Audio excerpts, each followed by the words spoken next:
Bonjour, c'est Alexis Durand-Janson de Primatera. Je remercie Arnaud Idelon pour m'avoir invité à intervenir dans le cadre de votre formation sur la création d'espaces communs avec Yes We Camp. Donc voilà, je vais vous parler en fait de la cartographie des tiers-lieux qui a été créée entre 2014 globalement et 2020 dans sa dernière version. Et donc, pour cela, en fait, je vais vous raconter un peu les débuts, comment est née en fait cette cartographie, puis au fur et à mesure, comment ça a évolué, si oui, quels ont été les questionnements, etc. Pour cela, en fait, le point de départ, c'est un pôle, une forme de pôle de recherche-action permanente dans le milieu associatif avec l'association Via Paysage autour de la question du management de la maîtrise d'usage et de ce qui était aussi la création de l'espace public ou collectif, notamment à Limoges, en tout cas dans le Limousin, mais également en Seine-Saint-Denis, à Saint-Ouen, etc. Et puis dans d'autres endroits pour des concours, etc. Jeune diplômé à l'époque ou presque. Voilà. Et puis d'autre part, dans le cadre d'un projet de recherche-action qu'on avait pu monter notamment avec Hugues Bazin et le LISRA, Laboratoire d'innovation sociale par la recherche-action, qui se dénommait les rues marchandes. Tout ça à peu près 2012-2013 en termes de dossiers, puis lancement officiel 2013-2014. Voilà, rue marchande étant un projet de recherche-action avec très peu de financement ou pas au départ, uniquement la Fondation de France par la suite, pour tenter de trouver un statut cohérent à la fois pour les lieux et les acteurs qu'on appelle les bifins, donc les récupérateurs dans les poubelles et ailleurs, qui réparent plus ou moins et qui vendent ensuite dans l'espace public de façon souvent plus ou moins illégale ou en tout cas informelle. Donc au départ, c'est ça, c'est des questions finalement sur les questions de l'usage, la question de la recherche-action, la question de ces lieux qui font commun, la question de ce qui rassemble, la question du tiers-secteur, tiers-État, etc., qui est très présent aussi dans les logiques de recherche-action participative. Donc ça, c'est à peu près entre 2010 et 2014.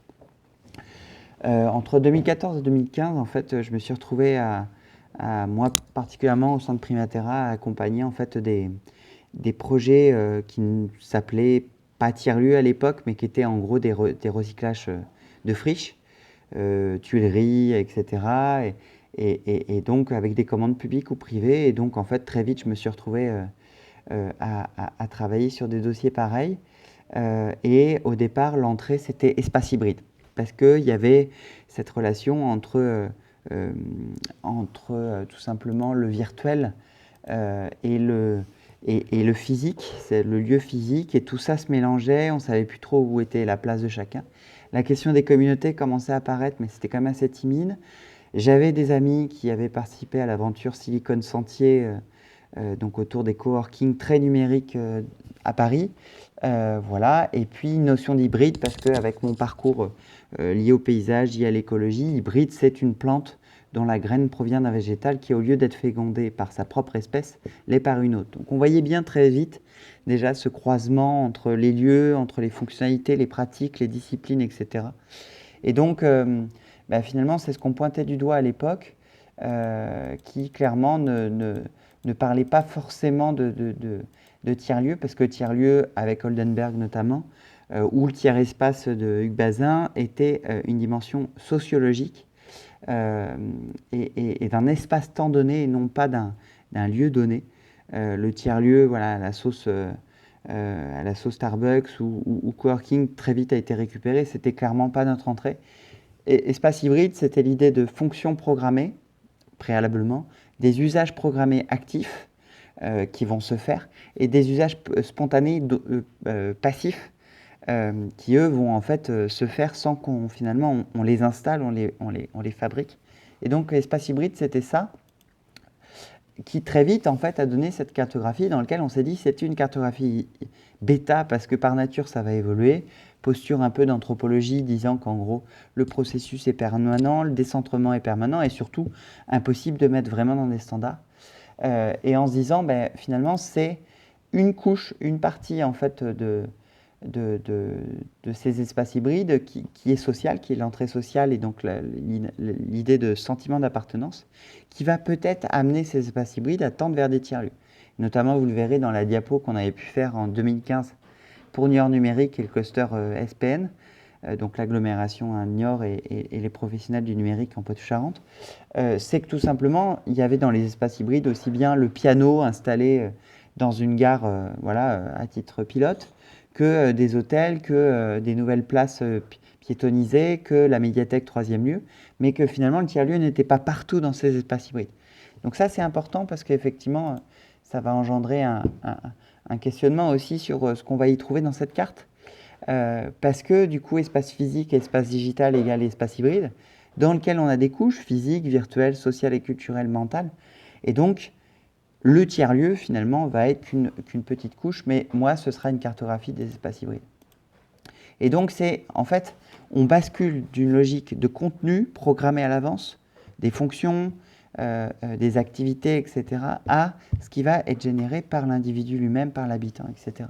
Donc le rapport à la relation va amener à se poser la question du tiers-lieu, toujours, donc, et l'arrivée très vite à cette carte, qui va être mise entre 2014 et 2015 en ligne sur Wikipédia, dans une volonté de se dire, pareil, décentrement, on ne sait pas où on tend, on va tenter d'y mettre, avec l'abscisse, et de leur donner des choses qui nous semblent prégnantes, dans lequel on entend Notre-Dame-des-Landes avec les ZAD, avec un certain nombre de propos sur notamment des bouquins comme Constellation, trajectoire révolutionnaire du jeune XXIe siècle. Voilà, avec des choses de ce type, donc où l'enjeu de rébellion est très important. La question des oasis colabris, des jardins autonomes, des choses qu'on pouvait travailler notamment à Saint-Ouen avec les jardins éco-poétiques, où là l'enjeu sociétal est clairement fort, c'est-à-dire l'idée de travailler sur une écologie profonde. Et donc, pas d'entrée en jeu civilisationnel, même si peut-être a posteriori, ça aurait peut-être été plus parlant pour parler des espaces hybrides en Europe, ou tout du moins en France. Enjeu de marchandisation qui était clair depuis des années avec la question des Living Labs, notamment avec le réseau européen Enol, etc., sur lequel je travaillais aussi par l'intermédiaire d'actions de recherche, de réseaux de recherche que j'avais pu monter ou cofonder. Donc l'enjeu de marchandisation, parce que l'idée c'était de dire comment on accélère le passage, le transfert en fait de recherche et développement, recherche fondamentale, à un transfert dans le marché pour une valorisation économique. Donc là, c'était clair, l'enjeu de marchandisation, il n'était même pas à se poser comme question. Et puis avec le Work Café façon Starbucks qui clairement mettait ça en visibilité, les Fab Labs intégrés qui étaient dans le même esprit, avec notamment des Sagem et compagnie qui faisaient ça depuis des années. L'enjeu entrepreneurial, il était intéressant parce qu'en fait, finalement, c'était un peu le pendant sociétal au sens où on avait un gouvernement, d'ailleurs, qui très vite parlera les années suivantes de Start-up Nation. Et donc, du coup, en gros, d'une nation qui se réinvente tout le temps, qui se met en mode start-up, avec de l'intrapreneuriat ou de l'entrepreneuriat. C'est les débuts du French Tech, du label French Tech d'Emmanuel Macron, à leur président, à leur ministre de l'économie. Et donc, on est clairement sur cette idée de comment on produit de la société apprenante. Très vite, on va entendre ça, notamment par les petits débrouillards, les centres de culture scientifique et technique et industrielle. On va en entendre parler avec les Media Labs, les Infolabs, Sciences Po va sortir ce genre de choses. Et donc, très vite, il y a cette idée d'être entreprenant, et pas forcément entrepreneurial, mais entreprenant. Et donc, c'est entrepreneurial. D'ailleurs, ce sera expliqué dans différents propos, dans les conférences que je produirai à l'époque. C'est l'idée de cette posture entreprenante dont on a besoin, comme d'une posture apprenante qui permettrait de tendre vers une réponse à l'enjeu sociétal. Donc, enjeu de rébellion, clairement, la clé de voûte, ce sera Notre-Dame. L'enjeu sociétal, très clairement, c'est les jardins partagés, les coopératives Oasis, les Civic Labs, la Paillasse et compagnie, qui se positionnent très clairement avec une logique de dire, comme CivicWise ou autre, avec volume, avec espace volume, on est dans cette idée de transformation de la société, on va y mettre les moyens. Enjeu de marchandisation, parce que la portée économique est clairement là, et que ça renvoyait aussi à un schéma qu'on avait pu produire en 2013-2014 sur l'économie plurielle. L'économie plurielle dans lequel on pouvait retrouver d'une part le schéma, la réflexion de ces trois sphères du marché, de l'économie que sont la sphère privée, marchande, monétaire, la sphère publique, redistributive et le tiers secteur, donc, qui est issu du don, du troc, etc. et donc en très grande partie informel. Nous, on avait travaillé sur justement une forme d'économie basée sur la propriété, basée sur la rébellion et basée sur la technique. Et donc finalement, ce travail préalable avait permis aussi d'amener en fait la question de ces enjeux. Mais effectivement, on est sur des enjeux qui ont été malgré tout confirmés par un certain nombre de chercheurs depuis. À l'époque, il y avait une grosse part d'intuition et puis corroboré quand même qui faisait écho à un certain nombre de projets qu'on avait pu faire. Ensuite, transformation, alors assez bénigne entre 2014 et 2016. 2016, transformation, on y met des informations supplémentaires. On y met l'enjeu transversal de la gouvernance qui se retrouve permanent, qui est une question phare. Et vous verrez qu'en fait, de enjeu de rébellion, on passe à enjeu de bien commun. Parce qu'en fait, on se rend compte que derrière la ZAD, en fait, issu de travaux de recherche-action sur le sujet, de certains ouvrages, comme j'ai pu vous en parler tout à l'heure, c'est les biens communs en fait qui sont plus importants. La rébellion, c'est de dire en gros rébellion parce que il n'y a pas que la sphère privée, la sphère publique qui existe. Il existe le tiers secteur et le bien commun et l'illustration de ça. Par opposition à l'enjeu de la marchandisation qui vient lui vendre en quelque sorte ce qui pourrait être du commun. 2017, en fait, on voit qu'en fait, il y a des, on explique un peu plus, il y a des éléments, il y a l'autogestion, l'autonomie pour les ZAD, mais par la communauté, la permaculture. Bref, il y a un certain nombre d'encadrés qui viennent se rajouter. Et puis, on vient y retrouver les jardins, comment dire, un certain nombre d'éléments qui vont venir compléter, petit à petit affiner. 2017, en fait, ça va être un travail un peu encore une fois, à la fois de complément. On a la Freeze Party qui arrive parce qu'entre-temps, il y a des lectures qui se font, notamment sur Akimbe ou d'autres, ou Naomi Klein, ou des choses comme ça, sur lesquelles on va y trouver des éléments complémentaires, les bars associatifs, etc. Bref, les muséums labs sont arrivés entre-temps, les hôtels, pépinières d'entreprise, bref, on affine encore un peu le propos, ça se voit moins dans le schéma que dans les propos autour. Et puis 2017, c'est également la Biennale de design de Saint-Étienne, avec Johan Durieux notamment comme commissaire d'exposition, qui reprend la carte, qui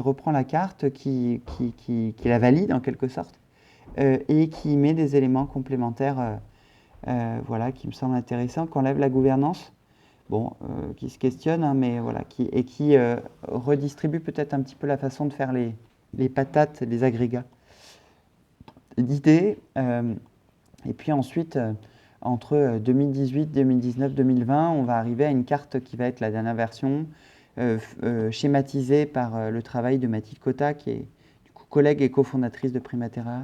Voilà, avec Sonia Wolflin qui va travailler un peu sur la mise en page, qui sera designer chez Primaterra à cette même époque.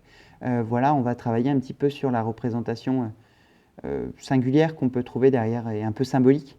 Et de la façon d'exprimer tout ça avec les hackerspace, les freeze parties, voilà, et surtout l'arrivée en 2019 par la contribution en ligne suite à d'autres articles qui viennent présenter un peu plus la carto de Luc Gurdzinski, chercheur à Grenoble, sur le rond-point jaune, en disant mais Alexis, là il manque cet espace-là, il faut absolument que tu le mettes, et effectivement sur le vivre ensemble c'est complètement questionné. Entre-temps, effectivement, ce qui est important à dire, c'est qu'aussi cette carte, elle va être reprise, on va beaucoup contribuer au rapport de Patrick Lévy-Weiss de la Fondation Travailler Autrement et du groupe ITG suite à la commande pour un rapport sur la question des coworking et autres lieux de ce type, qui va donner lieu ensuite à l'AMI tiers-lieu du gouvernement.